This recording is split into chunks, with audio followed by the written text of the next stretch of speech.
very few ever get to the cause or belief that actually drives you. You can end up with a life or a business that looks perfectly fine on the outside, but feels kind of flat or maybe misaligned on the inside.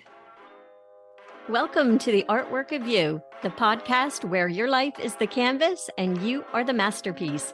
I'm your host, Lori Gouhin, and together we'll explore creativity, self-awareness, mindset, goal strategy, and the importance of accountability so that you can paint your life's portrait with confidence and ease. Remember, in the gallery of life, you're not just a spectator, you are the art. So let's grab our brushes and start creating the masterpiece that is you. Hello, my friends. I am so glad that you are here with me today because today I want to ask you something. What are you actually doing with your life? Not to be dramatic, but just sit with that for a second. You wake up, you go through your routine, your work, you chase after your goals, you check off your to-do list. But have you ever stopped to really ask yourself, why am I doing any of this? Of course, I know that the purpose of life isn't to stay busy or to collect achievements or even to reach every goal that you set. The purpose of life is to create meaning. And when you get to the end of the line, what you'll want to know is that your life had purpose and that it meant something. But if you don't truly know why you're doing the things you do, it's almost impossible to create meaning. You can have success, you can have accomplishments, but without a why underneath it, all those things won't add up to a life that it felt like it mattered. And so I want to talk first for a bit about Simon Sinek's work. And if you're not familiar with him, he wrote the book Start With Why.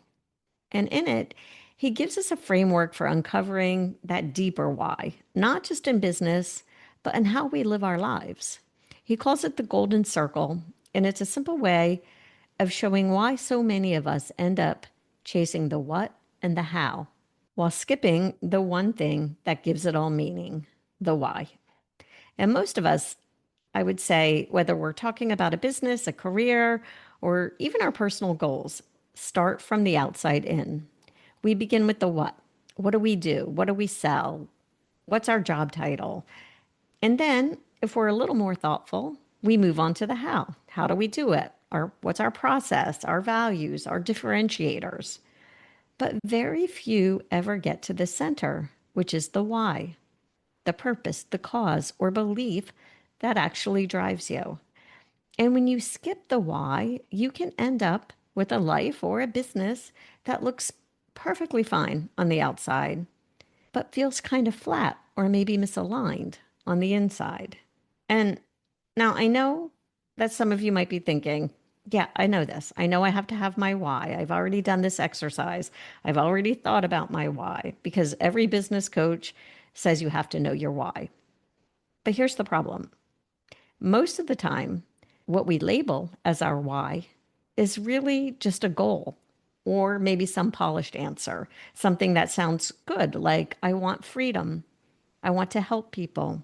I want to make an impact. But those aren't really whys. I want freedom is not a why. That's a desire. A true why would sound more like, I believe people are at their best when they feel free to create their own path, not follow someone else's. One is about what you want. The other is about what you stand for.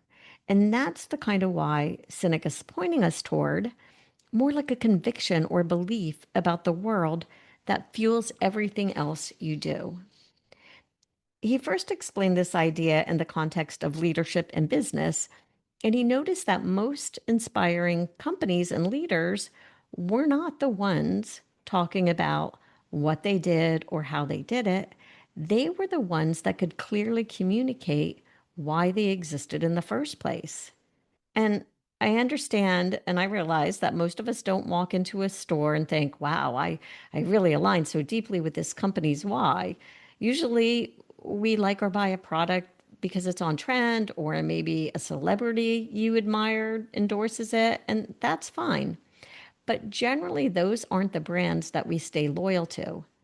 Those aren't the ones that become part of our identity or the ones that stick with us over time. The ones that change industries or even change culture are the ones that are rooted in a why. And the same is true for us as individuals. When you live and work from a clear why, people don't just notice what you do, they feel why you're doing it. And that's what makes them trust you and connect with you and want to stay in your world. And just as important, it keeps you connected. Without a deeper why, it's easy to burn out or to jump from one thing to the next, to the next, to the next, and nothing feels solid. A why gives you an anchor to keep showing up, even when the results aren't instant. And your why could be what drives you as a parent or as a partner or in your community. It could be what helps you make decisions about your health, your time, or your relationships. It's the difference between going through the motions day after day and waking up with a sense of direction.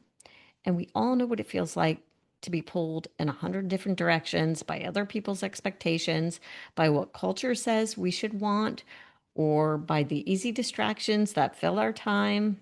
A strong why cuts through all of that, and it reminds you of what really matters to you. So, whether you're running a business or just trying to navigate your own life in a more intentional way, knowing your why is the thing that keeps you grounded when everything else just might be feeling uncertain. And another great book to consider when thinking about this is the one by Viktor Frankl, a psychiatrist and Holocaust survivor who wrote that classic book, Man's Search for Meaning. And I would say that if Sinek gives us the business and leadership framework for understanding why, Frankl gives us the human framework, the proof that meaning isn't just a nice to have, it's essential. He discovered that people who were able to endure the most unimaginable conditions of the concentration camps, they weren't necessarily the strongest or the most optimistic people. They were the ones who had a sense of meaning, a reason to keep going. In other words, a why. He put it simply by saying, life is never made unbearable by circumstances, but only by lack of meaning and purpose. Think about that. We often believe that if we could just fix our circumstances, then we'd be okay. If we had more money or a different job, or if that one relationship finally worked out, then we'd feel better. But Frankl showed us that even in the harshest conditions, it's not the circumstances that decide our fate. It's whether or not we've found meaning in them. And this ties directly back to what Sinek is pointing us towards.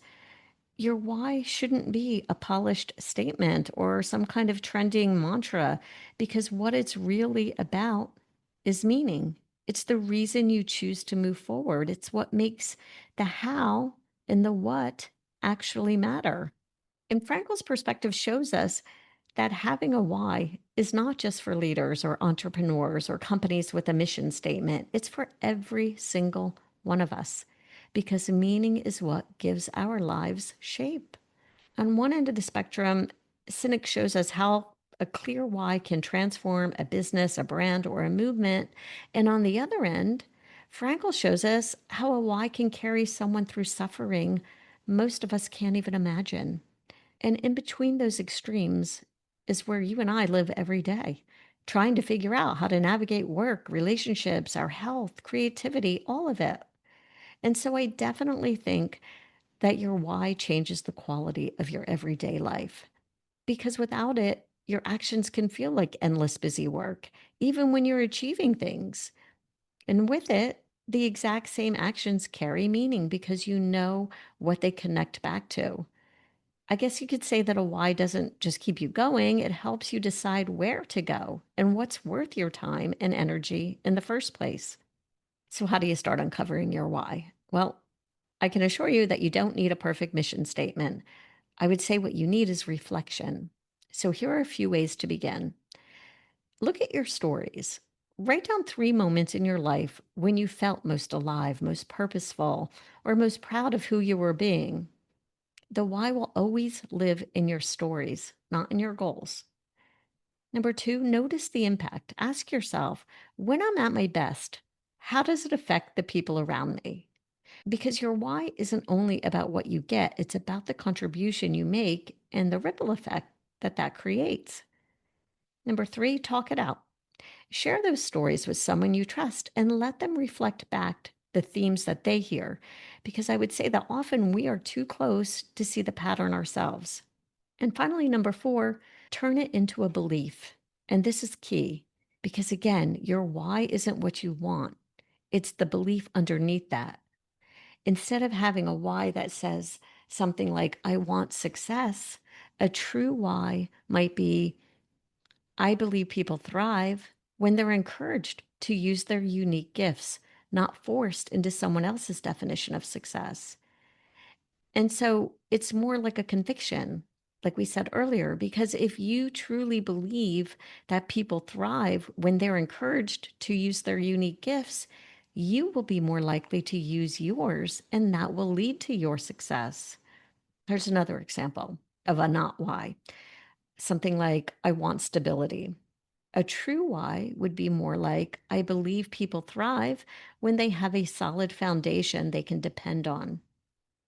And here's one more. Instead of, I want to help people, which you hear a lot of in the personal growth field, a true why would be more like, I believe everyone has untapped potential. And when it's unlocked, it changes lives. Those are the kind of whys that actually guide your behavior and create purpose and meaning in your life. So to wrap it up, I would say a lot of people treat the find your why like it's some branding exercise, like you need a catchy line that makes you sound impressive. But that is not it at all. Not at all. I want you to know that uncovering your why is not about coming up with the perfect words or what you envision as a statement that you could post online. It's about noticing what meaning keeps coming through in what you do, and then choosing to let that meaning guide how you live and how you work and how you create in this world.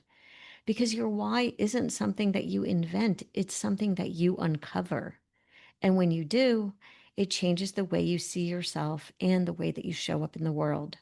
So this week, I would love for you to spend some time with the questions and exercises we talked about, because once you do, I can guarantee you're never going to look at your life the same.